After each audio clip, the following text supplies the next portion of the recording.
Programa Lígia Marques, a arte de fazer o belo.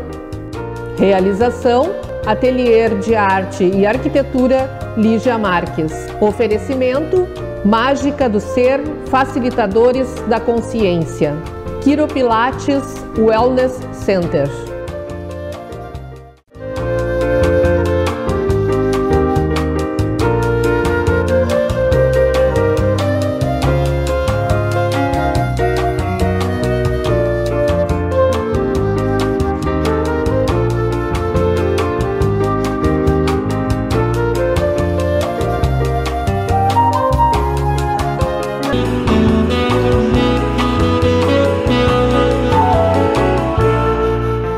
Olá, eu sou Lígia Marques e você está assistindo o programa Lígia Marques, a arte de fazer o belo, exibido na televisão Santa Maria, canal 19 da NET. Todos os sábados às 20 horas temos um programa inédito. Este programa é uma realização do Ateliê de Arte e Arquitetura Lígia Marques, localizado no Centro Internacional de Arte e Cultura Humanista Recanto Maestro. Hoje tenho uma queridíssima convidada, uma colega minha, arquiteta e urbanista. Vou ler aqui um pouco do currículo dela e vamos começar a conversar sobre um tema belíssimo que eu adoro, que é a arte na arquitetura da paisagem e a profissão do arquiteto paisagista. Um tema novo por aqui.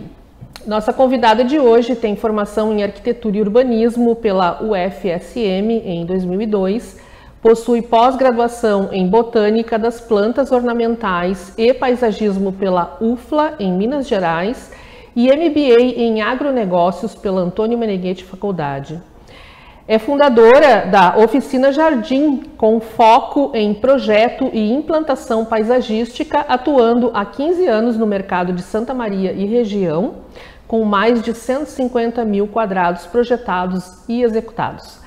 Bem-vinda ao programa, Clarissa Rosado. Olá, Lígia, é um prazer, né? Finalmente a nossa entrevista vai acontecer, isso já havia sido programado. É verdade.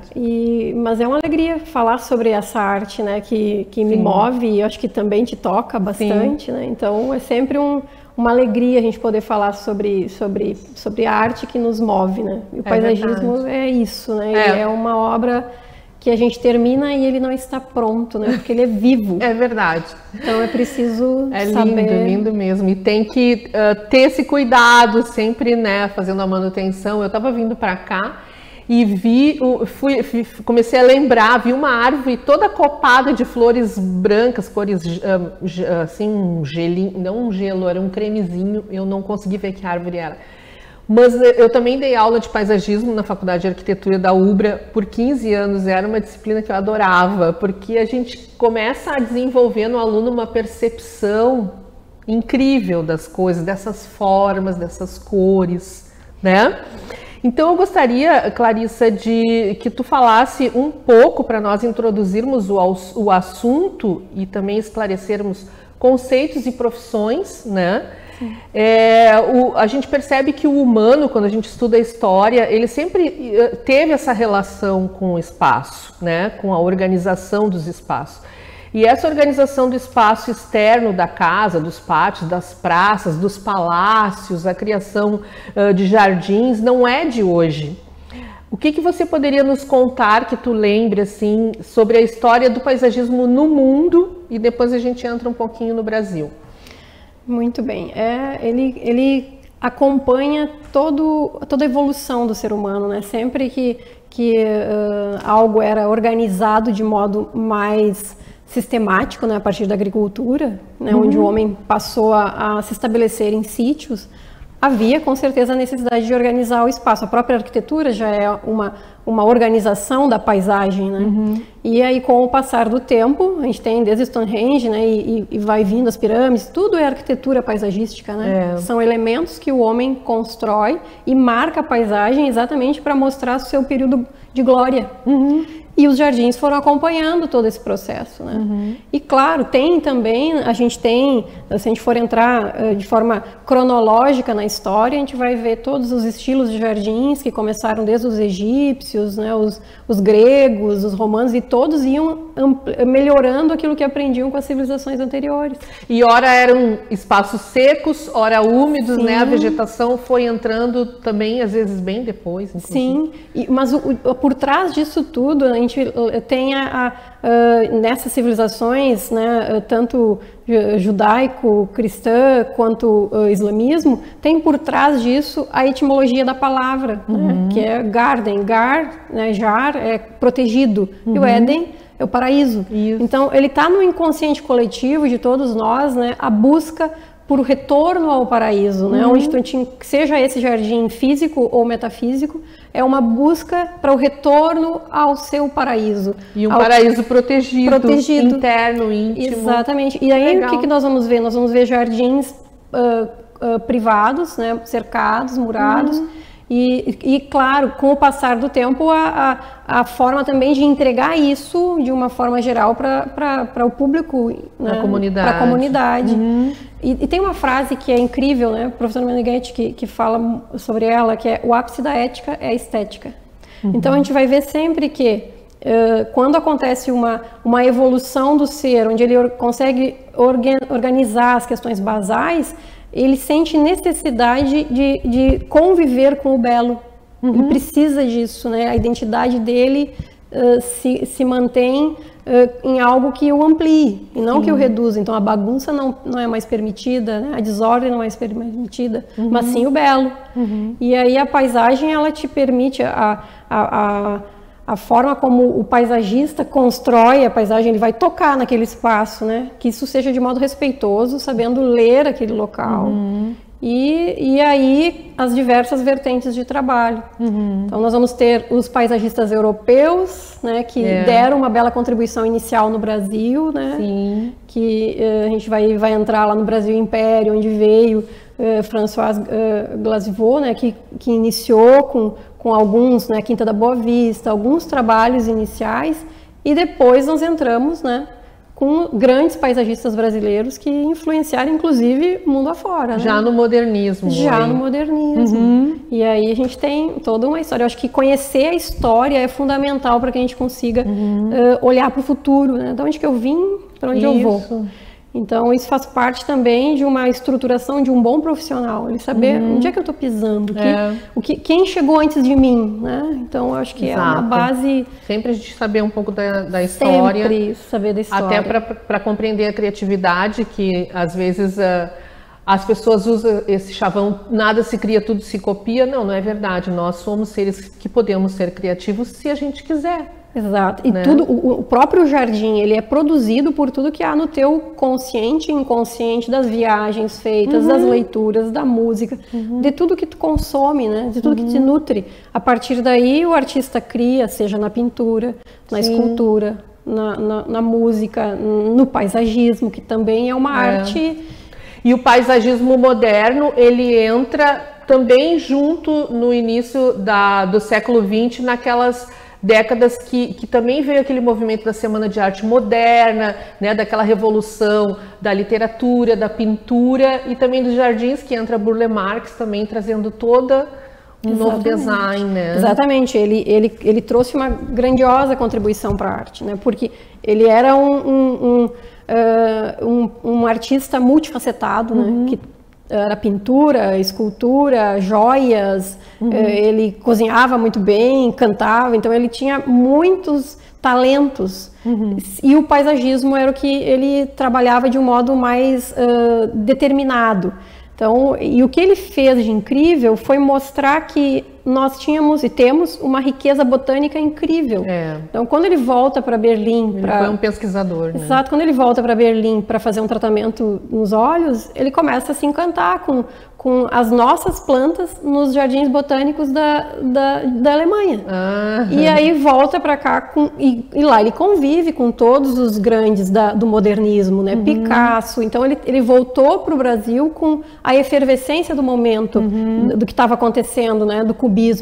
e traz para o Brasil, então, um traçado sinuoso, orgânico, mas com muita personalidade. Né? Então, a gente vai ver isso no paisagismo do Aterro do Flamengo, a gente vai ver no Parque Ibirapuera, e ele cria um trabalho incrível. Né? E na sequência dele, que é um seguidor dele, que eu considero um dos grandes paisagistas brasileiros, né? Fernando Chancel, que trabalha com algo que eu acho que é belíssimo, que é a ecogênese.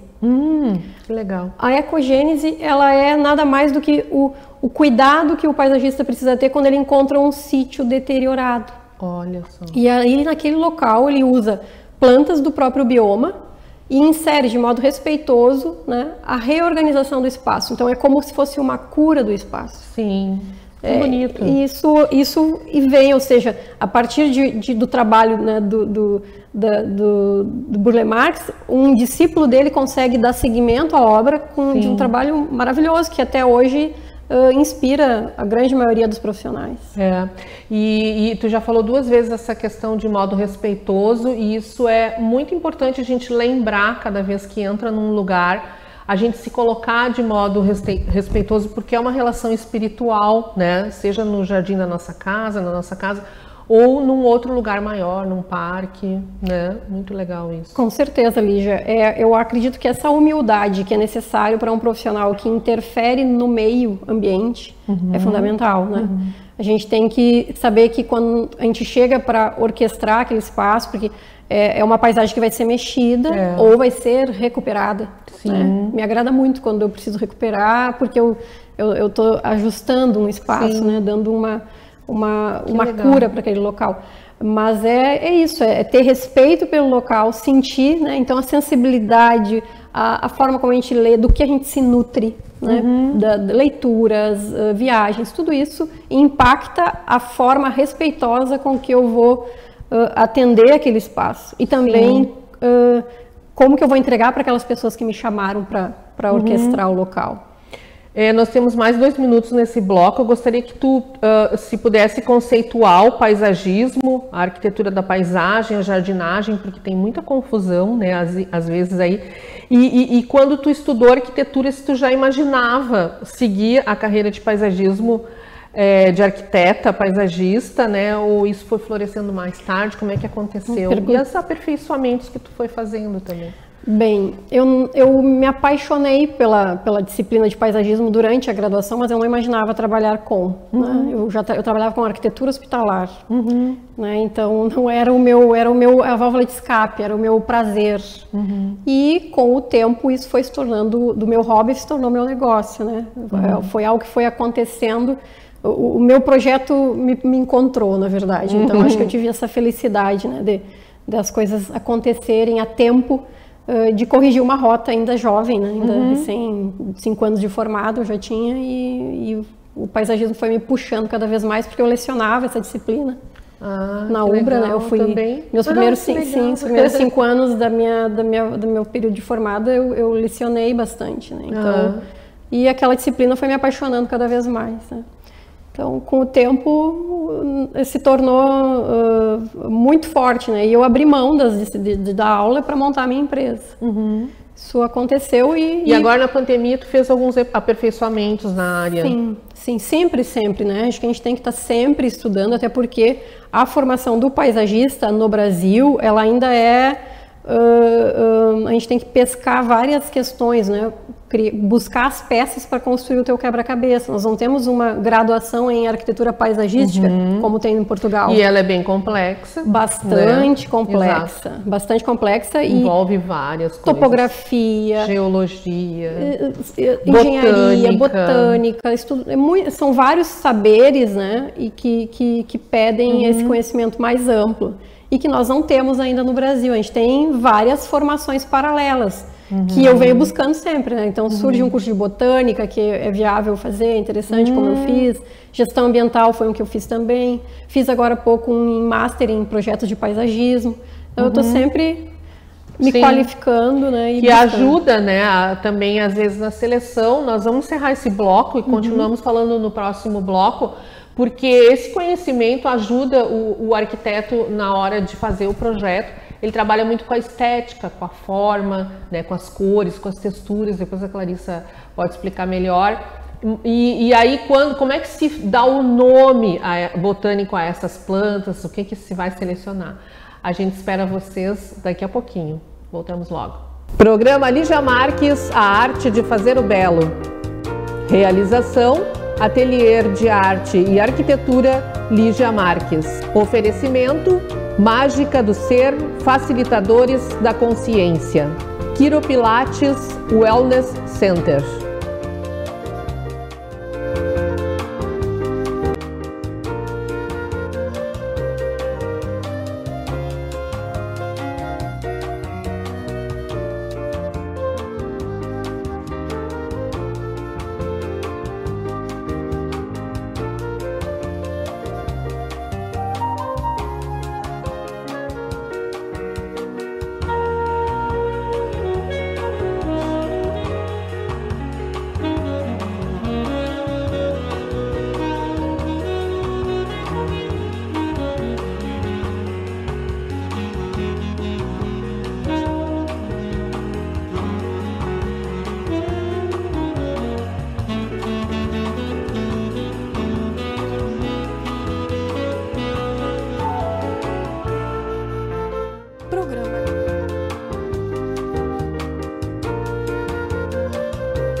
Voltamos a apresentar o programa Lígia Marques, a arte de fazer o belo, e continuamos conversando com a arquiteta paisagista Clarissa Rosado. Tá muito legal o nosso papo e a gente vai ter que marcar um outro dia para continuar. Eu gostaria de continuar com aquela parte. Acho que é muito importante esclarecer para o nosso público a legislação da nossa profissão, né? Eu digo nossa porque eu sei que existem atribuições técnicas para o arquiteto paisagista que só é dado, né, segundo o nosso conselho, nossa legislação, para arquitetos paisagistas. Então, gostaria que tu falasse um pouco sobre isso, também os expoentes arquitetos paisagistas no Brasil, outros nomes que tu lembre. Muito bem. O que nós temos hoje em dia é uma PL, né, 2043, que está em tramitação na Câmara. Ela foi aprovada, né, mas ainda precisa de alguns ajustes.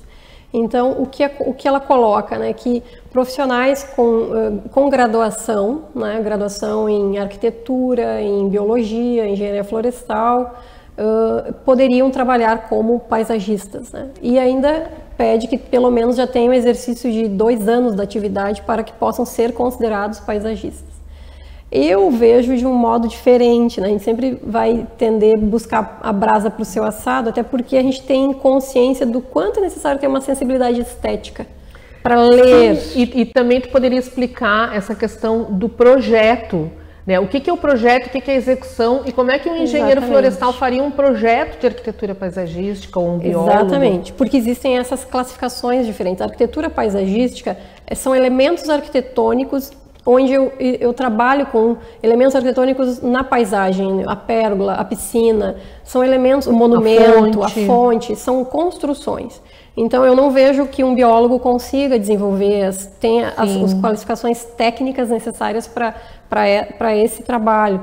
Do mesmo modo, nós vamos ter outras atividades como jardinagem. Então existem algumas classificações, né? Paisagismo, arquitetura paisagística, jardinagem, né? São trabalhos diferentes, são fases diferentes conforme a tua qualificação técnica. Então, um arquiteto sim consegue trabalhar com arquitetura paisagística, que é essa visão mais ampla, né, mais macro do espaço. Isso não só para pequenos espaços, né, para micropaisagismo, como para macropaisagismo, né, como a Rosa Clias, que foi uma das pioneiras no paisagismo brasileiro, né, a dama do paisagismo. Dá para dizer que os 3 R's importantes do paisagismo é Roberto Burle Marx, Rosa Clias, né, e Roberto Campos, né, Roberto Coelho Campos, que seguiu para a parte de formação acadêmica. A partir dele, vários paisagistas se formaram. Roberto Burle Marx foi um grande paisagista que nos deixou um grande legado. E a nossa dama do paisagismo, que é a Rosa Clias, incrível, ela trabalhava com o quê? Com planos diretores, com macropaisagismo, então ela teve uma interferência de forma grandiosa no espaço. Então, e é uma forma de ver o quanto o arquiteto paisagista consegue ter uma visão macro. Por quê? porque ele está habituado a ver o todo, a ver o espaço de uma forma complexa, a drenagem, as bacias. Então, é uma visão mais ampla e que eu vejo que sim, tem que ser um arquiteto para ter essa sensibilidade estética. E na residência, a gente percebe uma outra visão, que é o arquiteto ele tem clareza estética do projeto arquitetônico que ele recebe quando ele trabalha para outros arquitetos, principalmente, que é uma das coisas que eu mais faço, é entender a intenção do arquiteto com os traços que ele desenvolveu naquela obra, e aí o paisagismo é o quê? Herdeiro dessa arquitetura. Então eu preciso ter essa sensibilidade estética para inserir plantas que venham a contribuir e ampliar aquela beleza, né? A moldura que eu vou entregar para aquela obra. Fazer a harmonia com os elementos. Exatamente. Seguindo o mesmo estilo ou não, mas enfim, fazer a harmonia. Não sobrepor a arquitetura que está ali. Certeza. Não desmanchar, né? Não negar a arquitetura que está ali. Fazer esse link, isso é importantíssimo. Ou mesmo valorizar um e outro, né? O problema seria esse até, né? Deixar de revelar a beleza, né? Porque uma moldura mal colocada numa obra de arte é terrível. Então essa facilidade eu entendo que o arquiteto paisagista tem, que o botânico, que o biólogo talvez não tenha, que o engenheiro florestal provavelmente não tenha. E onde é que eles entrariam, esses outros, ou se tu puderes dividir as tarefas, né? Quando é que a gente faz o projeto, quando é que a gente seleciona as diferentes... os elementos botânicos ou não? Num primeiro momento são os traços, né? Os caminhos, os traçados, as conduções, as percepções de visuais diferentes, aquela busca de criar surpresa quando se está revelando um jardim. Então esse caminhar pelo jardim é importante se desenvolver e ser pensado na fase de projeto. Tem as sensações olfatórias. Todas essas, é uma arte viva, né? A gente caminha, é como se você caminhasse num quadro.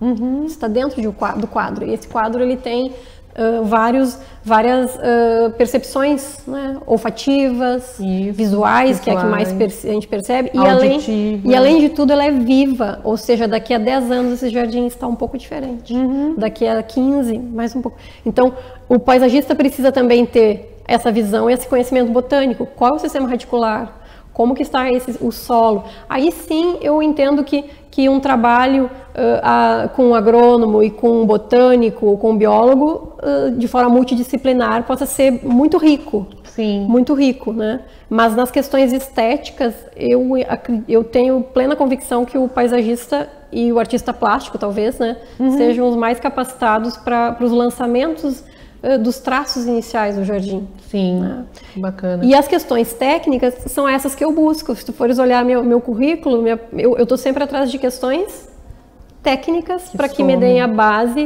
né, para a execução correta do jardim. Claro. Por quê? Porque num espaço, às vezes, nós temos um lago, nós temos um córrego, né, um olho d'água. Como é que a gente vai intervir naquele lugar, né? Ou pedras, enfim. Então a gente também tem que ter esse suporte técnico para aí entra o respeito, né? Para poder. Eu tenho até uma certa sorte na minha formação, porque antes de fazer arquitetura eu fiz engenharia civil, 2 anos de engenharia civil. Legal.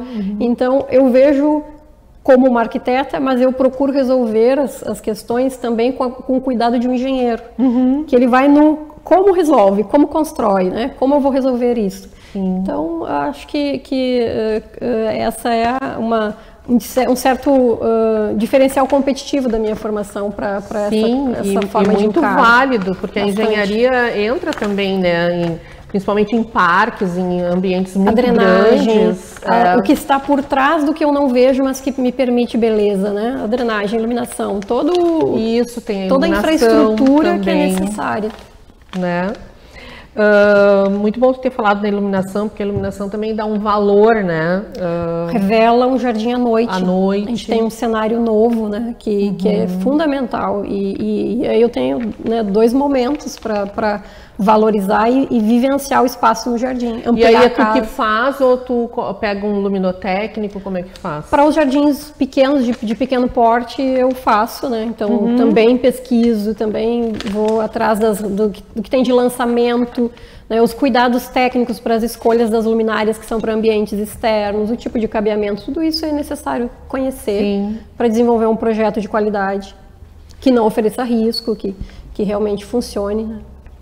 Viram quanta coisa envolve a profissão de um arquiteto e de um arquiteto paisagista também, muito. A arquitetura e urbanismo, ela é muito ampla, nós temos muitas possibilidades de trabalho e às vezes a gente tem que se especializar numa, como tu foi para o paisagismo. Exatamente, né? Lígia. Eu vejo que esse é como uma forma para ter uma expressão maior no mercado, é quando a gente consegue se especializar e prestar serviço aos demais colegas de trabalho.